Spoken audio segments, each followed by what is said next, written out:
दोस्तों, धरती के इतिहास पर नजर डालें तो हमें बड़े बड़े जंगलों, महासागरों, महाद्वीपों का जरूर उल्लेख मिलता है और धरती की इसी भौगोलिक विशेषताओं से जुड़ा है प्राचीन मानव का इतिहास, जो लाखों वर्षों पुराना माना जाता है। दोस्तों, मानव की उत्पत्ति और विकास के क्रम को लेकर विज्ञान और वैज्ञानिकों ने कई परिकल्पनाएं व अवधारणाएं प्रस्तुत की हैं और पुरातात्विक साक्ष्य के आधार पर कई प्रजातियों को लेकर क्रमबद्ध तरीके से और कालखंडों के अनुसार मतलब समय के अनुसार विश्लेषण भी किया है। और माना जाता है कि अगर प्राचीन मानव के इतिहास के सफर को लाखों वर्ष पूर्व की नजर से देखा जाए तो पेड़ों से उतरकर जमीन पर चलने के इस सफर में कई प्रजातियां नजर आती हैं। दोस्तों, प्राचीन मानव विकास की शुरुआत प्राइमेट से हुई है, ऐसा माना जाता है। प्राचीन कालखंडों में प्राचीन मानव कई प्रजातियों में विभाजित था, जैसे पैरापिथिकस, प्रोप्लियोपिथिकस, ड्रायोपिथिकस, लिम्नोपिथिकस, ऑस्ट्रलोपिथिकस, होमो हैबिलिस, निएंडरथल मानव, क्रो-मैग्नोन मानव आदि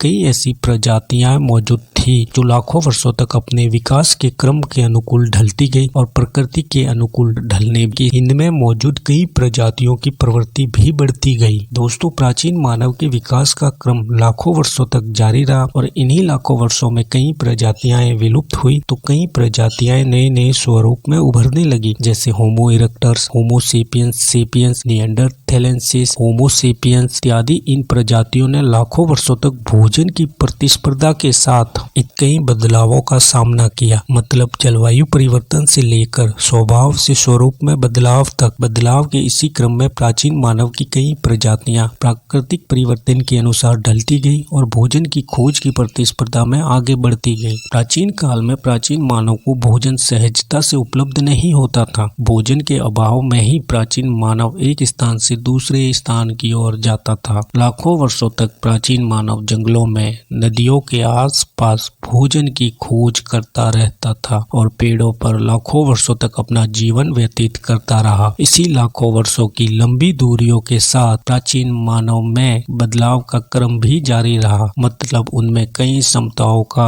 धीरे धीरे विकास होने लगा। प्रकृति को जानने और समझने की उनमें प्रवृत्ति भी बढ़ने लगी। लाखों वर्षों के इसी क्रम में प्राचीन मानव विकास की ओर अग्रसर हो रहा था। पत्थरों से औजारों को बनाना, उनका उपयोग करना सीखने लगा। इसी तरह प्राचीन मानव मौसम के अनुसार ढलने भी लगा। सर्दी, गर्मी, बरसात से बचने के लिए पत्थरों से बनी गुफाओं में रहने लगा। भोजन का संग्रह करने लगा। फिर धीरे धीरे आग का उपयोग करना सीख गया और भोजन को पकाकर खाने लगा। विकास के इसी क्रम में प्राचीन मानव में कई क्षमताएं विकसित हुई। पत्थरों से उन्नत औजारों का निर्माण करने लगा। जिस तरह से प्राचीन मानव का रुख पेड़ों से उतरकर गुफाओं की ओर हुआ, उसी तरह प्राचीन मानव का रुख शिकार से लेकर खाद्य पदार्थों के उत्पादक की ओर बढ़ने लगा। मतलब लाखों वर्षों के बाद एक दौर में इन्होंने खेती करना, पशुओं को पालना सीख लिया। फिर धीरे धीरे प्राचीन मानव पशुओं और प्रकृति की प्रवृत्ति को गहराई से समझने लगे, जिससे इनको भोजन सरलता से उपलब्ध होने लगा तो कई प्राकृतिक संसाधनों की ओर ध्यान जाने लगा, जिससे कृषि कार्य और पशुपालन आसान बन सके। इसी तरह इन्होंने कई वर्षों तक प्राकृतिक संसाधनों का उपयोग और इनकी खोज करना जारी रखी, जिससे उनका विकास तेज गति से बढ़ने लगा। इसी के साथ प्राचीन मानव का समूहों के साथ क्षेत्राधिकार भी बढ़ने लगा। इसी तरह विकास के दौर में प्राचीन मानव एक उन्नत जीवन की दिशा की ओर बढ़ रहा था, जहां इनके पास उन्नत उपकरण, संवाद की शैली, कल्पनाओं की उड़ान मतलब चित्रकारी, निवास स्थान आदि कृषि कार्यों से जुड़ने लगा और विकास की गति के साथ धीरे धीरे आगे बढ़ने लगा।